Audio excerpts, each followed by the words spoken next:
गोर लगै छी। हम पूनम मल्लिक अहाँ सबके मिथिला फ्लेवर में फेर से स्वागत करै छी। मकर संक्रांति के शुभकामना अछि पूरा मिथिलावासी के। तो ओहि पर एकटा गीत सुनाबै छी पाबनि के। भतराइस पूजथिन सब नव विवाहिता सब, अमीर गरीब सब पाबनि पूजै छथि। तो बेटी सुनियो माय से की कहै छथिन आ माय बेटी से की कहै छथिन। तो ओहि पर एकटा गीत सुनाबै छी। उ अहाँ सबके केहन लागत तो लाइक करब, सब्सक्राइब करब, कमेंट क के बताएब जे केहन लागल। तो लिया हम एकटा पाबनि के गीत सुनाबै छी तो सुनू।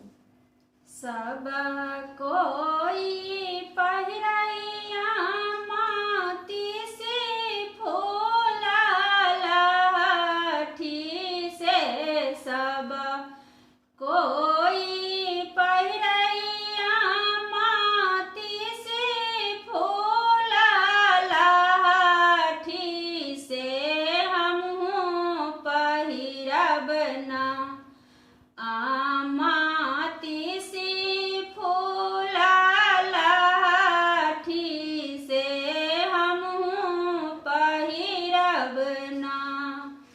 गरीबा का कोखी बेटी तोहारो जनमा भेला, गरीबा का कोखी बेटी तोहारो जनमा भेला, कोना पहिरब ना। बेटी तीसी फूला लाठी से, कोना पहिरब ना। एता बाबा चना जब सुनलनि रामचंद्र दुल्हा चली भेला ना।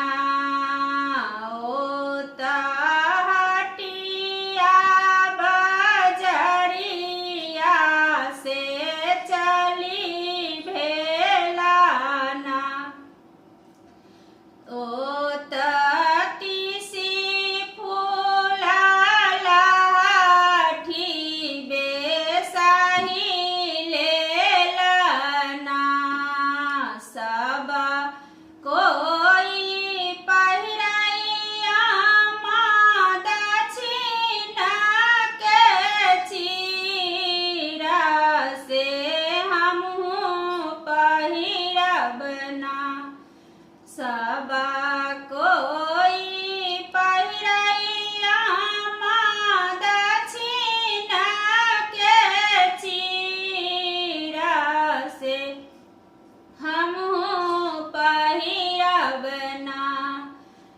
गरीबा का कोखी बेटी तोहारो जनमा भेला, कोना पहिरब ना।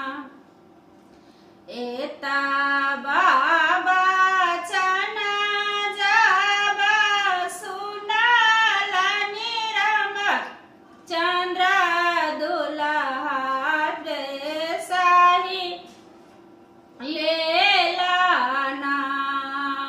ओता दक्षिण के चीरा बेसाही लेला ना। गुड।